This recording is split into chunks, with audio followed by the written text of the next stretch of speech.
Hey guys, I'm Carl Barnhill. I'm the leader of Church Visuals.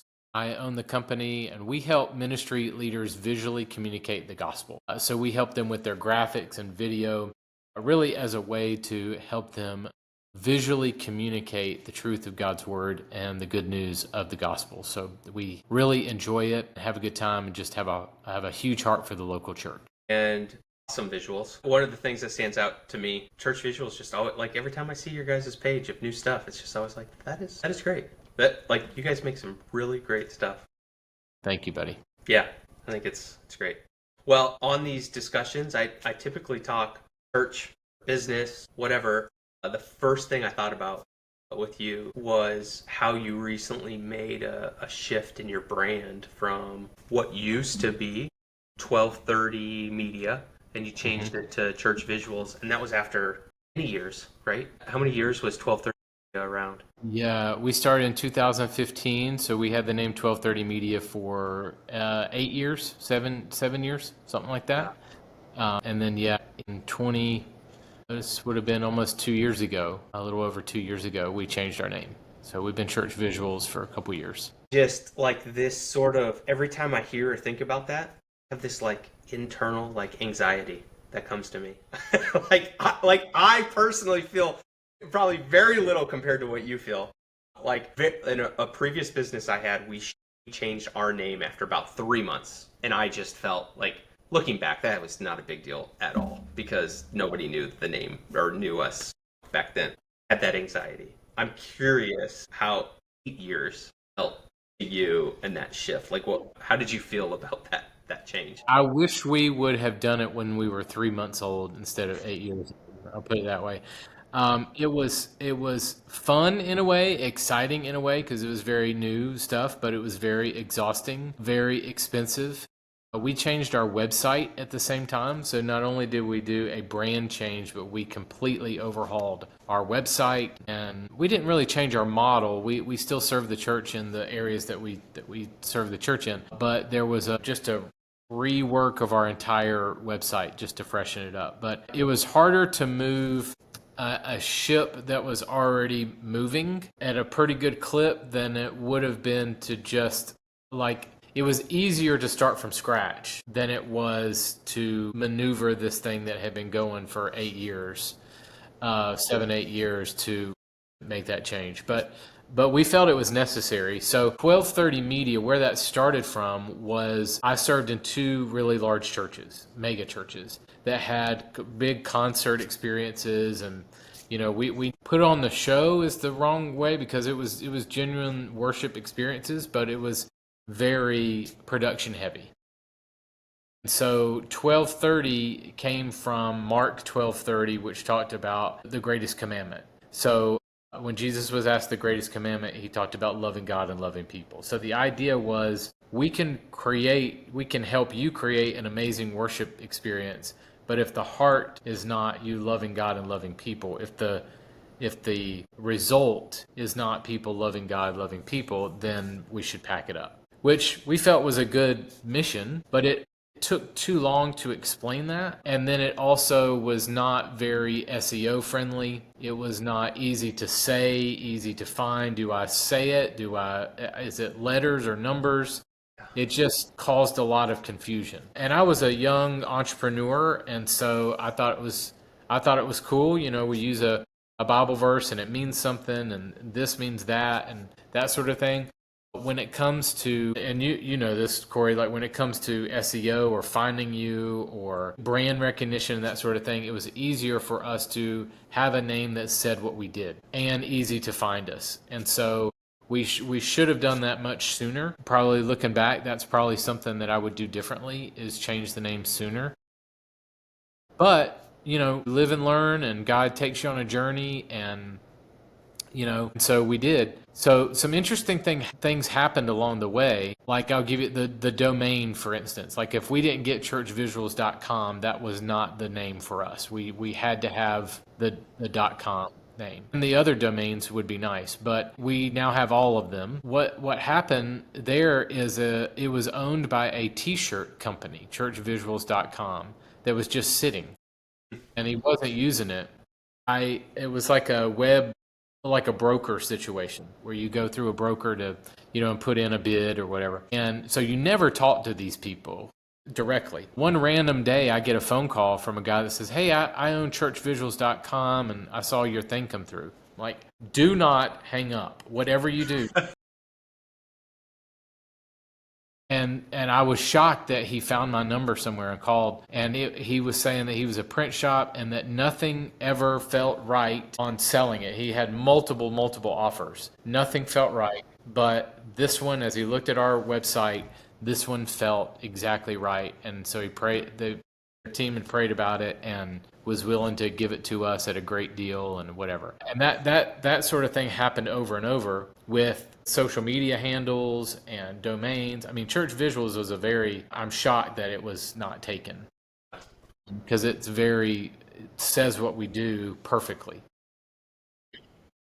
Right. So, but those God moments happened along the way where it was like, okay, God, you're absolutely in this. And we were shocked in a way at the things that happened that led to us kind of gathering up all the assets. And then the trademark the same way. We own the name Church Visuals. It's a registered trademark. We own the domain. We actually own the phrase and the logo, everything about it. So if you put Church Visuals on sermon shots as a phrase, I will go after you. Don't even. I'm just kidding. No, I'm not. We're not gonna do that. But it is interesting how God just kind of provided these things and put them into place to make it happen. So we're just super grateful and want to be humble before Him to thank Him and be grateful for what He's done. So yeah, long way around, but I hope that answers your question. It really is. You're so fortunate. It says what you do really well. It's 2 words, which is great. .com, even just saying Church Visuals, like, just sounds like a great name too. Like, you really hit the jackpot on being able to get that. So well, it wasn't the jackpot at first. Like, we had to work for it, but yeah, I mean, it's been a huge blessing to get it and to have. So, but yeah, it was very, very hard to get there, but we got there. I'm curious, like, how hard was it to make the decision to change when years of brand recognition on 1230 Media? I get what you're saying about, like, all the things for new customers, probably. Church Visuals makes way more sense in terms of, like, it explains what it is and all that. Your story is easier. But you've had customers that know what 1230 Media is for more than 5 years. How did that feel to make that change? Yeah, well, actually, we did a whole branding consultation and it was a whole thing to move us. And actually, we weren't going to change our name, and we really wanted to find a thread that went throughout our entire business. Like, what is the fence that if God is calling us to do something, or if we have a harebrained idea, what is the fence that it has to fit in this fence in order for us to do it? And that became Your Visuals Matter. That became we help ministry leaders visually communicate the gospel. Like, those things that's where that became. So it was Your Visuals Matter. We help you visually communicate the gospel. Go to 1230media.com. Like, it was such a long way to get there that Church Visuals made a whole lot of sense. And so we weren't going to change our name at first, and then it became clear that, like, okay, even with this fence, with this where we're going, it's necessary. Like, we need to do this. Even if, like, we just trusted that our customers were going to come with us, and they have. And in fact, we rarely, I mean, we do have a couple people here and there, mainly family or like people really close to us still use 1230. Still Church Visuals. Yeah. But for the most part, it's like most people don't even, I even forgot that you were 1230 Media, and they've been customers for years. So it's because it was such a good name change, it helped us move really quickly. So it worked out, but we still have a few people here and there. But did we lose people? I mean, probably. We have had people at conferences go, I know I've seen you before, but like this, what is this? So we had a period of like 1230 now Church Visuals, we had a period of that to help people move over, but all in all, it landed well. I'm just so curious about this. I Yeah. know I've asked you this, off Yeah. camera too many times about things. You already kind of answered this sort of question, but I'm curious if you have another different answer of what, looking back at this, what would you have done differently? Like, what did you learn? You already said you would have done it sooner. Makes sense. But like, is there anything, any sort of thing that happened in it that you wish you would have done differently, or something you learned from it that I think other businesses that are considering this think? I would say big picture, probably learned, even though like I knew God was faithful, I probably learned and continue to learn not to worry as much. I mean, as an entrepreneur, the worry never goes away. Like it's still there. And like, it was so funny. Like we have close to 50 people on our team. And I will still tell my wife, well, if it doesn't work out, maybe I can go to this or do that. And she goes, hang on. He'd say, you realize that you would have to lose 40 some odd people first before it came down to just you, before you would even need to consider, like, oh, yeah, I guess you're right. Like, it never really goes away. But I would say with this rebrand process, there's a lot of trust in the Lord of, is this going to work out? I don't know. But if this is your will, I'm going to continue to move forward and continue to step in. And if this is something that he wants, and I'm probably still there continually every day. Like if this something is something that he wants to do, he will provide a way. He will provide a path to do it. And so that might mean like he will provide the customers, or he will provide the web team or the team involved to do it. So just continually learning that he will provide. And man, that's an everyday. I mean, I've been at this for 10 years by myself or as a company. And I'm always learning that. I would say maybe something else, I would probably try to delegate more. I think there was definitely a season of burnout where me and our web developer were burning the midnight oil over and over and over for a couple of months to get the website turned over and to get, huge projects. And we added we changed up our custom media area of our website. We made a bunch of changes to our ready-made. And then with our training, we really only had one podcast. Like I hosted a podcast. And we expanded that into an entire training platform. So we had a name change, we had a entire website redo, and we were creating shows and courses and articles. We already did articles, like courses and additional podcasts. We wanted a network. I didn't want Church Visuals to be the Carl Barnhill show. I didn't want it to be my face everywhere. I don't mind me hosting a podcast or me like as the owner of the company. That doesn't bother me, but I don't want every single thing to have my face on. And so we went on a journey of creating new podcasts and new courses and are still on that journey. But all of that, I think I would have tried to delegate more because I definitely went through a season of several months of burnout. I think I've recovered from it, but yeah. So I would say a couple of those things of just trusting God to be faithful, which He will be, and probably delegating more, even if it's not like exactly the way I would do it. Like if it's 80 or 90% there, great. Let's keep moving. Like just learn to everything doesn't have to be exactly perfect. Like we can fix or continue to tweak, but like let's get there. Let's get across the finish line. So Yeah, those are a couple of things I think the 80%, that resonates well with me. The getting things off to where it gets done 80% is good, or 80% of the way there. Sometimes even better. I've experienced things getting done better. But absolutely.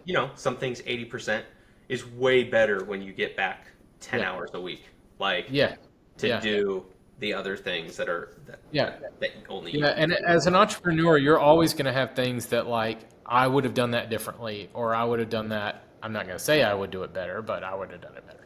But you have to, in order to grow and scale, you have to give some things up. Like I can't look. We have hundreds of ready-made products going out. We have hundreds of custom. I can't look at I'll kind of spot check, but there's no way I can look at every single little thing like I did 10 years ago. I mean, there's just no way.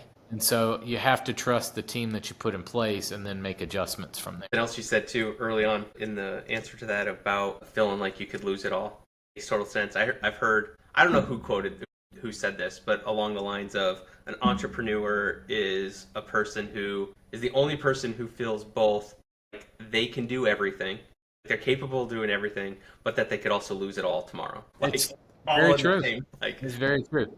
yeah. Yep. I always have the analogy of, or like it's a roller coaster. I'm sure me and you have talked about this, that like the emotional roller coaster of an entrepreneur is very real. Sometimes weekly, sometimes daily, sometimes hourly.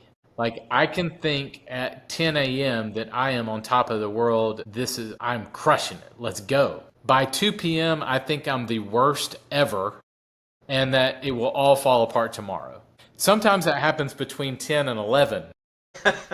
Other days, it takes a few hours or days, but it's very true. Really good. So I have to learn that like it's a ride, and if the Lord wanted to take it away, He'll take it away. And I have to be okay with knowing that I've done what God has called me to do. And if He's done with this season, which nothing says we're anywhere close, grow year over year, and it's humbling to see that. I'm just saying, if God were to remove it, I want to be at a place where I can go, okay, God, I did what you called me to do, and I feel good about that.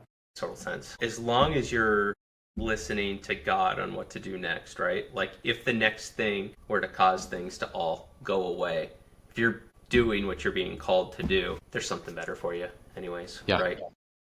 Yeah. God's not here to destroy your business, So do what you're being called to do. Yep.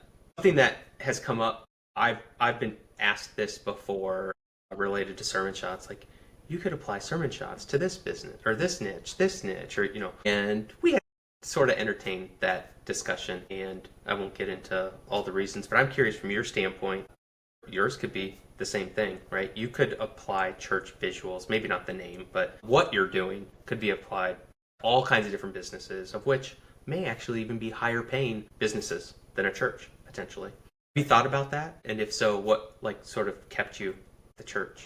Yep. All that is true. Yep. I'm a motion designer by trade, although I don't get a chance to work those chops much anymore. But we're kind of rare, motion designer people. You almost have to go international to find really good motion designers.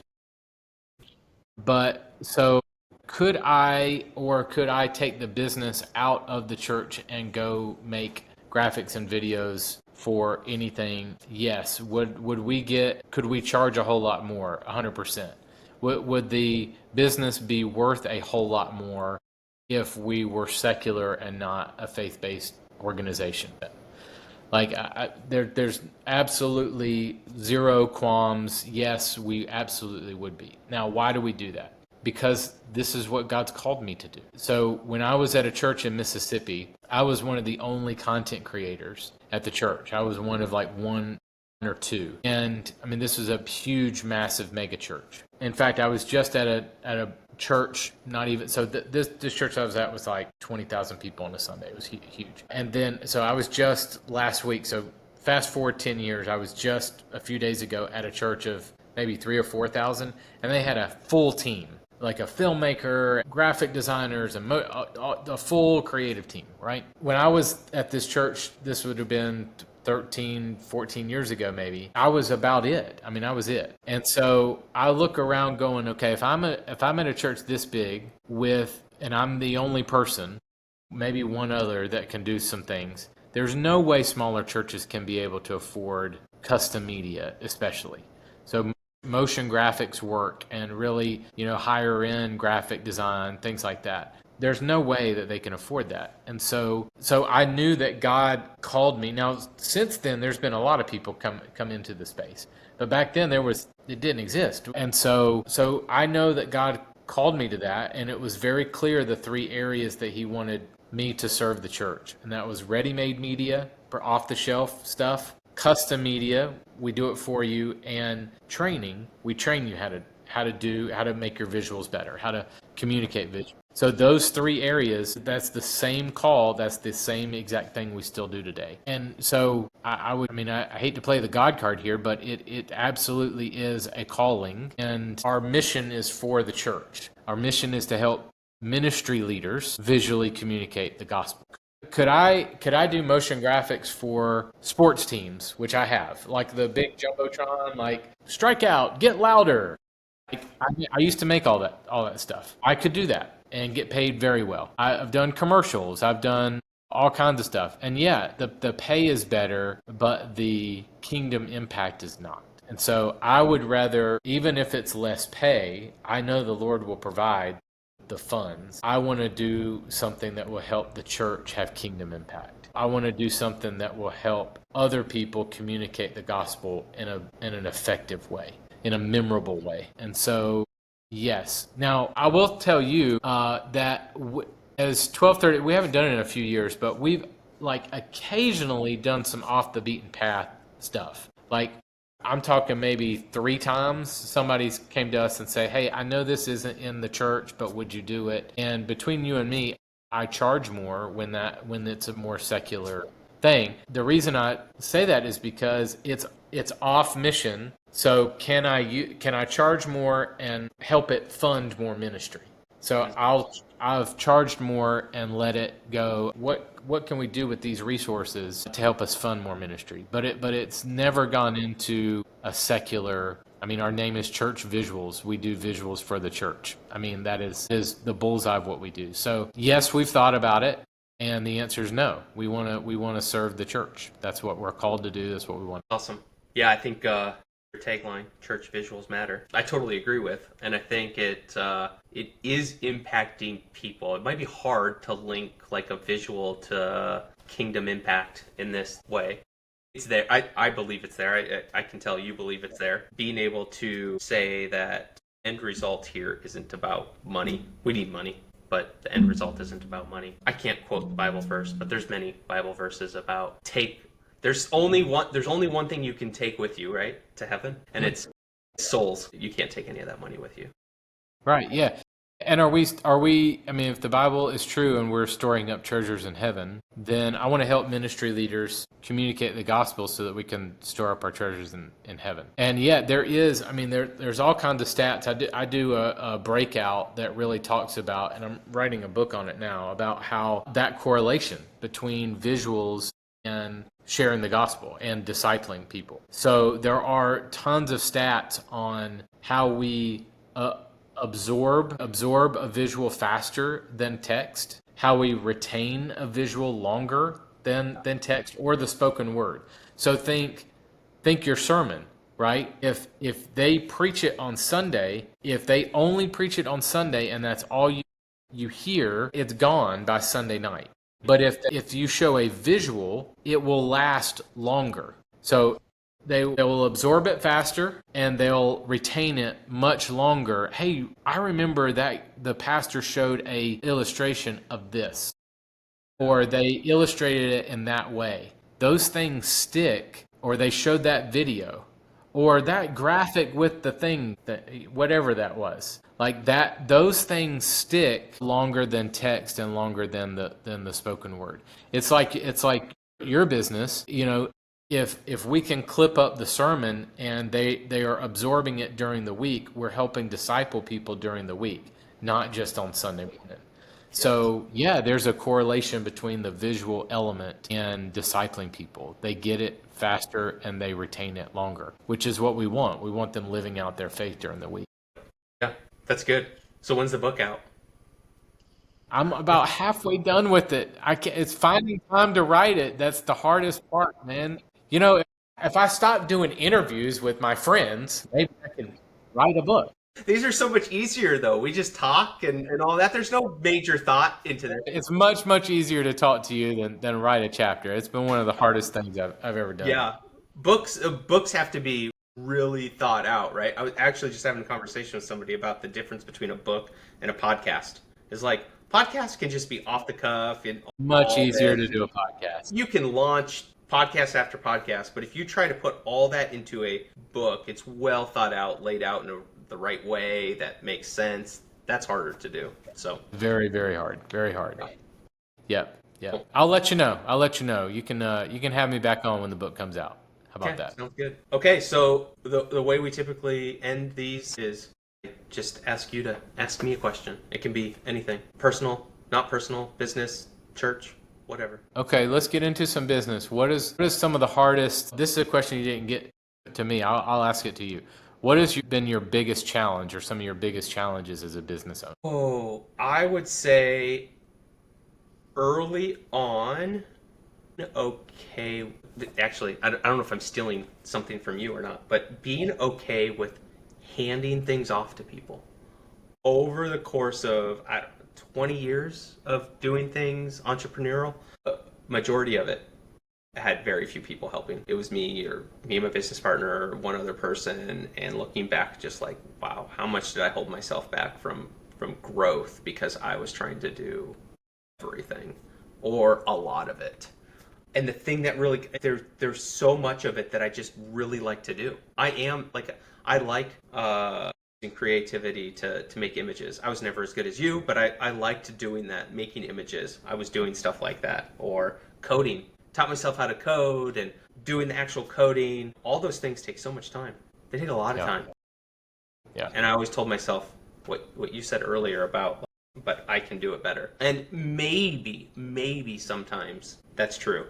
Now looking back, I mean, now I have a team on Sermon Shots who we